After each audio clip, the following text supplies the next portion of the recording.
Hello everyone, কেমন আছো তোমরা সবাই? সরস্বতী পুজো উপলক্ষে কলকা করার জন্য আমি যে শাড়ি ব্লাউজের সেটটা পেয়েছিলাম সেটার ব্লাউজে কলকা করার ভিডিও কিন্তু অলরেডি পোস্ট করে দিয়েছি। চলো তাহলে আজকে শেয়ার করি যে আমি বনুটার শাড়িতে কি কলকা করলাম। যাই বলো না কেন, সরস্বতী পুজো মানেই কিন্তু লাল পাড় হলুদ শাড়ি একটা আলাদাই ভাইবস দেয়, কি বলো?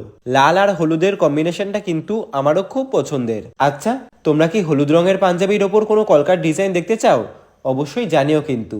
যাই হোক, আমি এখানে ইউজ করছি সোনাই 000 ব্রাশ আর ফেব্রিক কালার। আর একটা কথা বলে রাখি, শাড়িতে কিংবা কোনো কাপড়ে কলকা করার সময় কিন্তু জল একদমই ইউজ করা চলবে না। জলের জায়গায় কিন্তু তোমরা মিডিয়াম ইউজ করতে পারো। আমার দিদি আমায় বলেছিল গোটা শাড়িতে পুরো ভরিয়ে কলকাটা করতে, সেই জন্য আমি আর কোথাও বাদ দিইনি। আঁচলে, পাড়ে, কুচিতে যেখানে পেরেছি কলকা করে দিয়েছি। আর এই আম কলকাগুলো কেমন লাগছে অবশ্যই জানিও কিন্তু। এই আম কলকাগুলো আমি গোটা আঁচলে করেছিলাম। তো তোমরাও যদি এমন বাচ্চাদের শাড়ি ব্লাউজ নিতে চাও তাহলে কিন্তু রিম্পাদির সাথে যোগাযোগ করতে পারো। তো এই শাড়ি ব্লাউজের সেটটা কেমন লাগছে অবশ্যই কিন্তু কমেন্ট করে জানিও। আর শাড়ি ব্লাউজে করা কলকাটা কেমন লাগছে সেটা জানাতে কিন্তু একদম ভুলো না। যদি ভিডিওটা ভালো লাগে অবশ্যই একটা লাইক করে দিও। সাবস্ক্রাইব আর ফলো করতে কিন্তু একদম ভুলো না। Bye, follow for more. দেখা হচ্ছে পরের ভিডিওতে।